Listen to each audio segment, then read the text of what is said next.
મહેમાનશ્રીઓ, ગામજનો, શિક્ષક સ્ટાફ અને મારા વહાલા બાળ મિત્રો, આજે મને બે શબ્દો કહેવાનો મોકો મળ્યો તેથી હું પ્રવીણભાઈ સાહેબને ખૂબ ખૂબ આભારી છું.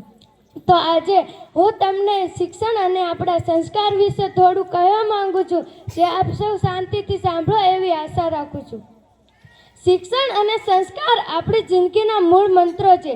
શિક્ષણ આપણને નમવા નથી દેતું અને સંસ્કાર આપણને ક્યારે પડવા નથી દેતા. સમય અને શિક્ષણનો સાચો ઉપયોગ માણસને ઝડપથી સફળ બનાવે છે. આજના સમયમાં જો તમે પુસ્તકોના હાથ પકડી લેશો ને તો ભવિષ્યમાં કોઈના પગ પકડવાનો વારો નહીં આવે. જો તમારી પાસે 2 રૂપિયા હોય ને તો 1 રૂપિયાની રોટલી અને 1 રૂપિયાનું પુસ્તક લેજો.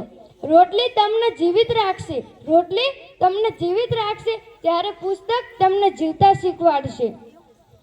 વાંચવાનું કોઈ દિવસ બંધ ન કરું, કારણ કે વાંચવામાં લગાવેલો થોડો સમય પણ તમારી જિંદગીમાં મોટો ફાયદો કરાવી જાય. શિક્ષણ ગમે તે પ્રકારનું હોય તે વ્યર્થ જતું નથી. ડિગ્રીઓ તો તમારી ચૂકવેલી ફીની રિસિપ્ટ છે સાહેબ. બાકી તમારું સાચું જ્ઞાન તો એ જ છે જેનાથી તમારી કાબેલિયતની ચમક વધી જતી હોય. પુસ્તકોમાં એટલો બધો ખજાનો છુપાયેલો છે કે ચોર પણ એ ખજાનાને ચોરી શકતો નથી. કોઈએ સાચું જ કહ્યું છે કે આજે તમે પુસ્તકના પ્રેમી થઈ જાઓ, કાલે દુનિયા તમારી પ્રેમી થઈ જશે. આપણો ભારત દેશ કેટલો મહાન છે, જ્યાં પુસ્તકને ભૂલથી પણ પગડી જાય ને તો તેને નમસ્કાર કરે છે. જો તમારે કંઈક કરી બતાવવું હોય ને તો પોતાની જગ્યા છોડવી જ પડે, કારણ કે જમીન છોડ્યા વગર તો પક્ષીઓ પણ ઉડી શકતા નથી.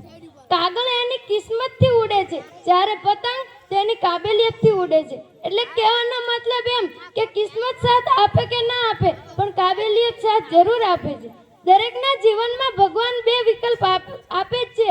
એક, ઊંઘ્યા રહો અને પોતાના મનગમતા સપના જોયા કરો. બીજું, ઉઠો, મહેનત કરો અને પોતાના મનગમતા સપનાઓને પૂરા કરો. પસંદગીનો આધાર ફક્ત આપણા ઉપર જ છે. જે માણસ હીરાની જેમ ચમકતો હશે ને એ પોતાની જિંદગીમાં ઘણું બધું ઘસાયેલો હોય છે. યાદ રાખજો, ઇતિહાસના રચયિતા એ માણસો જ છે જેના પર દુનિયા હસે છે. જો તમારે કંઈક કરી બતાવવું હોય ને તો એના માટે મહેનત કરવી જ પડે, કેમ કે શ્વાસ લેવા માટે પણ શ્વાસને છોડવા પડે છે. જય હિન્દ, જય ભારત.